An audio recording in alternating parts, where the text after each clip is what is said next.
تہجد پڑھنے والے کو اللہ تعالیٰ دنیا میں بندے کو 2 ایسے انعام عطا فرماتا ہے جو لاکھوں دعا مانگنے کے بعد بھی اللہ تعالیٰ نہیں دیتا ہے۔ یہ خاص انہی لوگوں کو ملتا ہے جو لوگ تہجد پڑھنے والے ہوتے ہیں۔ تو تہجد کی نماز کے تعلق سے میں 2-3 باتیں اور آپ لوگوں کو بتا دیتا ہوں۔ کچھ لوگ کنفیوز رہتے ہیں کہ کتنی رکعتیں پڑھنا ہے، تو رکعتیں 2 سے لے کر 12 تک آپ جتنی چاہیں پڑھ سکتے ہیں، 2 4 6 8 10۔ اور کچھ لوگ کنفیوز رہتے ہیں کہ ہمیں کتنی بار اس میں سورہ اخلاص پڑھنا ہے، کس طرح سے گھٹانا ہے۔ تو یہ کوئی ضروری نہیں ہے، آپ جیسے نفلیں پڑھتے ہیں یہ بھی نفلیں ہیں، تو آپ کوئی صورت بھی آپ پڑھ سکتے ہیں۔ ضروری نہیں ہے کہ آپ سورہ فاتحہ کے بعد سورہ اخلاص قل هو اللہ احد پڑھیں، پھر 11 بار پڑھیں، پھر گھٹاتے رہیں، یہ کوئی ضروری نہیں ہے۔ آپ نارمل جس طرح سے اور نمازیں پڑھتے ہیں اسی طرح سے آپ اس کو بھی پڑھ سکتے ہیں۔ تیسری چیز یہ بھی سمجھ لیں کہ اس کی نیت کیسے کی جاتی ہے۔ نیت دل کے ارادے کا نام ہے۔ انسان نے جو دل میں ارادہ کیا تو اس کے بعد بس وہ نیت ہو گئی، پھر اس کے بعد وہ زبانی طور پہ کہنا چاہے تو کہہ سکتا ہے کہ نیت کرتا ہوں میں، یا عورتیں کہیں گی نیت کرتی ہوں میں 2 رکعت نماز یا 4 رکعت تہجد یا 12 رکعت جتنی بھی پڑھنا ہے، منہ میرا کعبہ شریف کی طرف واسطے اللہ تعالیٰ کہ اللہ اکبر۔ تو اس طرح سے وہ لوگ نماز تہجد کی نیت کر سکتے ہیں۔ بہرحال تہجد انسان کو پڑھنا ضرور چاہیے، کیونکہ نوافل میں جو سب سے زیادہ امپورٹنٹ اور سب سے زیادہ جس پہ اللہ تبارک و تعالیٰ جس سے خوش ہوتا ہے وہ تہجد کی نماز ہے۔ کیونکہ تہجد میں ایک خاصیت یہ ہے نا کہ وہ ٹائم جو ہوتا ہے کہ بندہ نیند قربان کر کے اٹھا، سو رہا تھا، اس نے بستر کو چھوڑا، سردیوں کی راتوں میں بہترین گدوں کو چھوڑا، رضائی کو چھوڑا اور نکلا، اس نے نماز وضو کیا اور اللہ کے سامنے کھڑا ہو گیا۔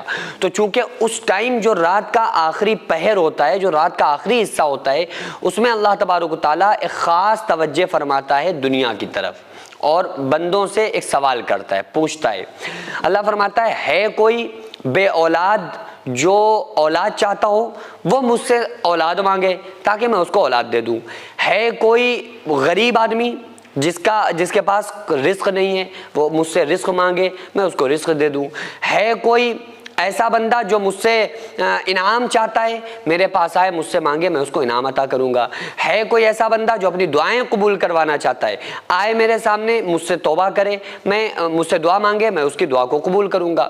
پھر اللہ فرماتا ہے کوئی ایسا بندہ جو گناہگار ہو تاکہ اس وقت اٹھ کے مجھ سے توبہ کرے تاکہ میں اس کی توبہ کو قبول کر کے اس کے گناہوں کو معاف کر دوں۔ تو جب کوئی بندہ اٹھتا ہے اور اللہ کے سامنے چاہے 2 رکعت ہی کیوں نہ ہو وہ آ کر نماز کو پڑھتا ہے، تہجد کو پڑھتا ہے، تو اللہ تبارک و تعالیٰ اس وقت فرشتوں میں فخر فرماتا ہے اور فرشتوں سے کہتا ہے کہ دیکھو دیکھو اے میرے فرشتوں یہ دیکھو۔ چونکہ جب اللہ تعالیٰ نے آدم علیہ السلام کو بنانے کا ارادہ کیا تھا نا تو فرشتوں نے ایک سوال کیا تھا کہ اللہ کیا تو ایسے لوگوں کو پیدا کرنا چاہتا ہے جو زمین میں فساد کرے؟ قالوا اتجعل فیہا من یفسد فیہا ویسفک الدماء۔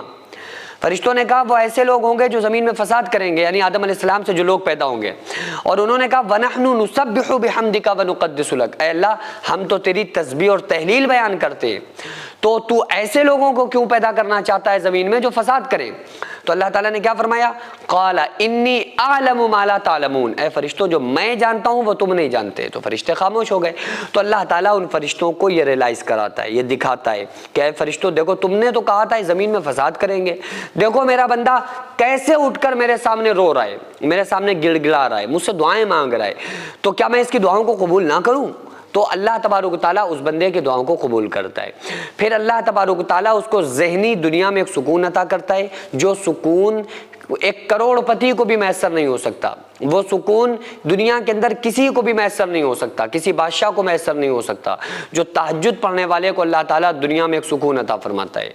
اور دوسری چیز یہ کہ اللہ تبارک و تعالیٰ اس وقت کی مانگی گئی دعاؤں کو قبول فرماتا ہے۔ جو بندہ کوئی بھی دعا مانگے تو اللہ تبارک و تعالیٰ اس کی دعا کو قبول کرتا ہے۔ سینکڑوں ایسے غریب پریوار جو فاقہ کر کے زندگی گزار رہے ہیں اور بہت سے ایسے مجبور لوگ جو غربت کی وجہ سے بیماریوں سے جوجھ رہے ہیں اور ان کے پاس علاج کرانے کے لیے بھی پیسے نہیں ہیں، تو ان غریب فیملیز کو ہر مہینے ہماری سوسائٹی راشن دیتی ہے اور ان غریبوں کا فری میں علاج کراتی ہے۔ تو آپ لوگ ہمارے ساتھ مل کر ان بیوہ عورتوں اور یتیم بچوں کا سہارا ضرور بنیں اور ان کے راشن اور دوا علاج کے لیے زیادہ سے زیادہ تعاون کریں اور یہ ارادہ کریں کہ غریب کے بچوں کو انشاءاللہ بھوکا نہیں سونے دیں گے، اور ہر ہفتے ہر مہینے آپ لوگوں سے جو بھی ہو سکے آپ تعاون ضرور کریں۔ ان کو 10 سال سے جو لوگ بستر پر پڑے ہوئے ہیں انشاءاللہ تعالی ہم سب مل کر ان غریبوں کا علاج بھی کرائیں گے اور ہر مہینے انشاءاللہ تعالی ان غریبوں کو ہم راشن راشن پہنچائیں گے۔ یہ سوسائٹی کا اکاؤنٹ نمبر ہے اور یہ اسکینر ہے، آپ لوگ اس اکاؤنٹ پر یا اس اسکینر کے ذریعے آپ غریب فیملیز کی ہیلپ کر سکتے ہیں۔